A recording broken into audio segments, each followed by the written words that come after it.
सबरी को आश्रम सौंपकर महर्षि मतंग जब देवलोक जाने लगे, तब सबरी भी साथ जाने की जिद करने लगी। सबरी की उम्र 10 वर्ष थी। वो महर्षि मतंग का हाथ पकड़कर रोने लगी। महर्षि सबरी को रोते देख व्याकुल हो उठे।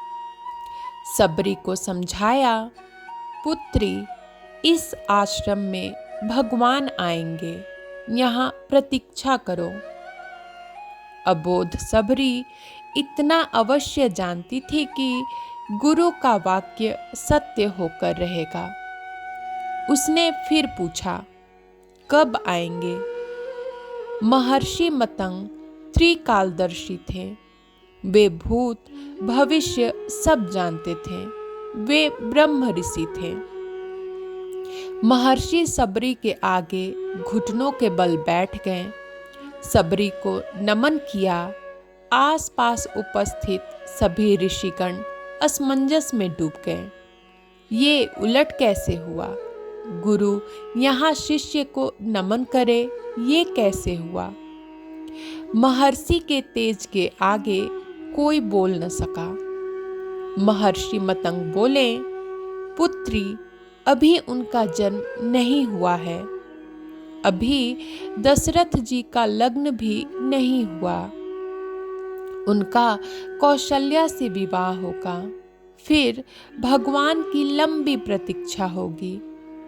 फिर दशरथ जी का विवाह सुमित्रा से होगा। फिर प्रतीक्षा। फिर उनका विवाह कैकेयी से होगा। फिर प्रतीक्षा होगी। फिर वो जन्म लेंगे। फिर उनका विवाह माता जानकी से होगा। फिर उन्हें 14 वर्ष वनवास होगा। और फिर वनवास के आखिरी वर्ष में माता जानकी का हरण होगा। तब उनकी खोज में वे यहाँ आएंगे। तुम उन्हें कहना, आप सुग्रीव से मित्रता कीजिए। उसे आतताई बाली के संताप से मुक्त कीजिए। आपका अभीष्ट सिद्ध होगा और आप रावण पर अवश्य विजय प्राप्त करेंगे। सबरी एक क्षण किंग कर्तव्य विमूढ़ हो गई। अबोध सबरी इतनी लंबी प्रतीक्षा के समय को माप भी नहीं पाई। वह फिर अधीर होकर पूछने लगी, इतनी लंबी प्रतीक्षा कैसे पूरी होगी गुरुदेव? महर्षि मतंग बोले, वे ईश्वर हैं, अवश्य ही आएंगे। यह भावी निश्चित है। लेकिन यदि उनकी इच्छा हुई तो काल दर्शन के इस विज्ञान को परे रखकर वे कभी भी आ सकते हैं। लेकिन आएंगे अवश्य। जन्म मरण से परे उन्हें जब जरूरत हुई तो प्रहलाद के लिए खंभे से भी निकल आए थे।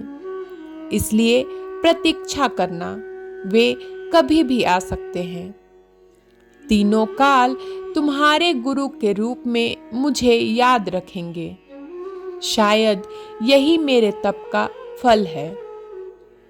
सबरी गुरु के आदेश को मान वहीं आश्रम में रुक गई।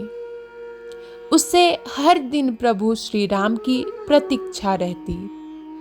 वह जानती थी समय का चक्र उनकी उंगली पर नाचता है। वे कभी भी आ सकते हैं। हर रोज रास्ते में फूल बिछाती, हर क्षण प्रतीक्षा करती। कभी भी आ सकते हैं। हर तरफ फूल बिछाकर हर क्षण प्रतीक्षा। सबरी बूढ़ी हो गई, लेकिन प्रतीक्षा उसी अबोध चित्त से करती रही। और एक दिन उसके बिछाए फूलों पर प्रभु श्री राम के चरण पड़े। सबरी का कंठ अवरुद्ध हो गया। आंखों से अश्रुओं की धारा फूट पड़ी। गुरु का कथन सत्य हुआ। भगवान उसके घर आ गए। सबरी की प्रतीक्षा का फल ये रहा कि जिन राम को कभी 3 माताओं ने जूठा नहीं खिलाया, उन्हीं राम ने सबरी का जूठा खाया। अद्भुत, सुंदर, अति सुंदर भाव विभोर कर देने वाला ये प्रसंग आपको कैसा लगा, हमें कमेंट बॉक्स में जरूर बताइएगा। धन्यवाद।